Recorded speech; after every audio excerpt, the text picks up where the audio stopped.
ابھی حالیہ جو 8 رکنی اکثریتی فیصلہ آیا ہے سپریم کورٹ کا، میں ذرا اس پہ آتا ہوں پرٹیکولر. آپ ظاہر ہے سابق اٹارنی جنرل ہیں، لاء کے اسٹوڈنٹ بھی ہیں، ماسٹرز بھی ہیں، تو میں یہ پرٹیکولر پوچھنا چاہتا ہوں کہ سر اس 8 رکنی اکثریتی فیصلے کو جو ریزرو سیٹ کے حوالے سے آیا ہے، کیا آپ سمجھتے ہیں کہ یہ کانسٹیٹیوشنل اور لافل فیصلہ ہے سر؟ دیکھیے، لاء کی جو تشریح ہے وہ عدالتیں کرتی ہیں اور ان کو کرنا ہے. پہلی بات تو یہ کہ میں سمجھتا ہوں کہ ایسے معاملات میں ہمیشہ ہی فل کورٹ ہونا چاہیے.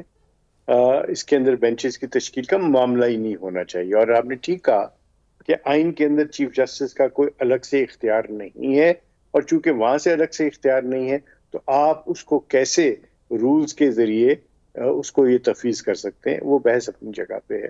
آپ کا یہ سوال، اس کا جواب میں 2-3 مختصر باتیں کروں گا. ایک تو یہ کہ ابھی تک ہمارے پاس اکثریتی جو فیصلہ ہے اس کے ریزنز نہیں آئے.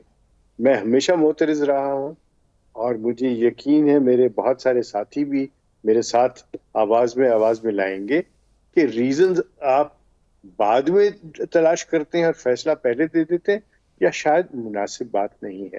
ہاں، کوئی ایمرجنسی ہے، کوئی اس طرح کی چیز ہے، کوئی دیوار گر رہی ہے، کوئی ایسا سلسلہ ہے جس کو روکا جانا ضروری ہے، تو اس میں آپ ضرور بات کر دیجئے اور بعد میں ریزنز دیجئے. ریزنز بعد میں تلاش کرنا شاید مناسب نہیں ہے.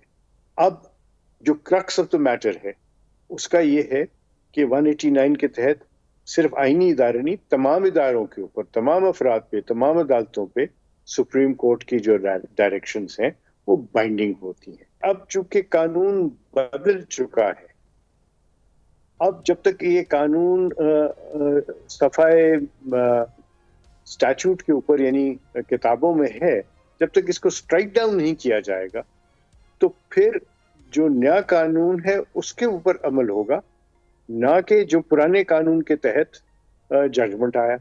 تو یہ اس سے اس سارے سلسلے سے بہت سارے ایسے ابہام پیدا ہو گئے ہیں جن کا تشریح کرنا، جن گنجنوں کو نکالنا جو ہے بہت ضروری ہو گیا ہے. سبسکرائب کریں اور بیل دبائیں تاکہ کوئی خبر رہ نہ جائے.